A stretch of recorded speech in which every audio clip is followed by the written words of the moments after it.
Good afternoon, everybody, and welcome to the planning report for our group. This semester, we were tasked with creating a robot that is capable of accomplishing a multitude of tasks.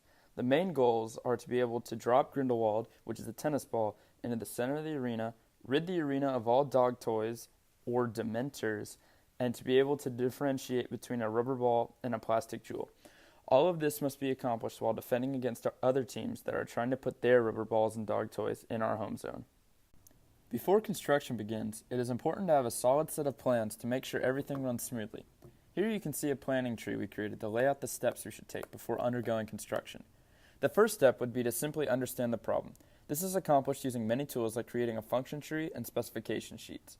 From there, we explored already existing solutions as well as brainstorming some of our own. We used more tools such as MorphChart to come up with a variety of concepts. The next and biggest step is prototyping, where our best design must be developed and tested. Finally, refining and modifying is used to finalize everything and bring out the best final product.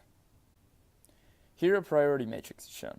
This allows us to easily reference what we think the group should allocate the most time to and what we shouldn't worry about as much.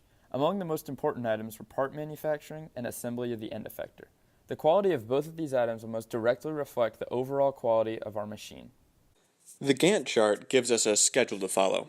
It creates a critical path where you can look, and in order, you can see all the tasks we have to complete, when they need to be completed by, and what needs to happen before the next step.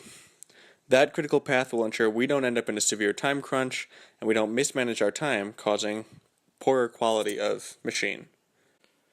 The House of Quality is a tool that helps us organize all of the requirements necessary for our machine. These requirements are given an importance rating that indicates how necessary each requirement is to the final build. Starting out, the highest rated requirements are all related to making sure our machine doesn't disqualify, such as size and safety requirements. From there, importance ratings were allocated to ensure that we receive the most points possible.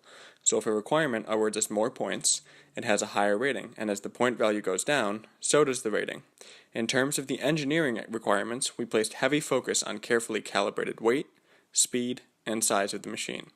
Specifically, we place an emphasis on the end effector. The consistency of the end effector to perform each of these tasks is the most important aspect of the machine aside from avoiding disqualification. Using House of Quality makes clear to the group what requirements a well-balanced and functioning machine should have. This is our specification sheet.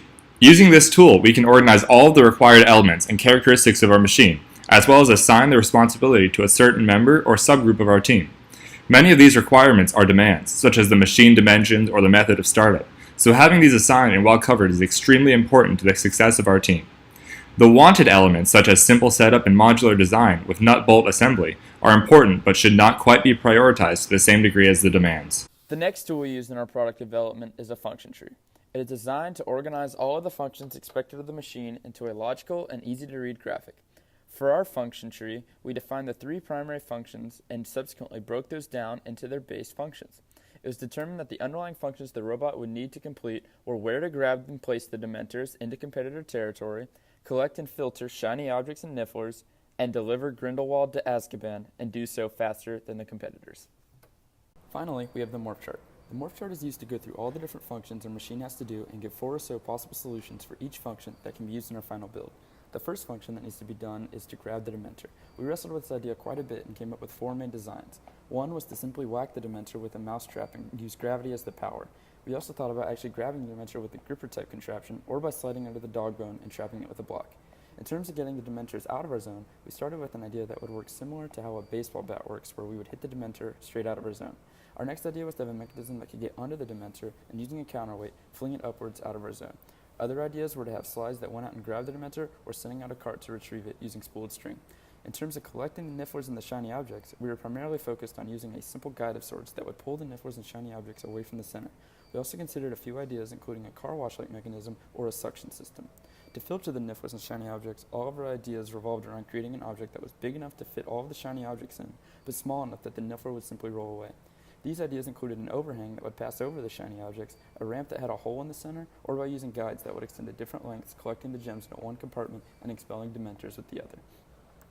In terms of the transporting of Grindelwald, we considered quite a few options. We looked into the 2 most common extension systems, the telescoping slides and the scissor lift. We also considered some of the more simple transporting systems, such as the conveyor belt and the guided ramp.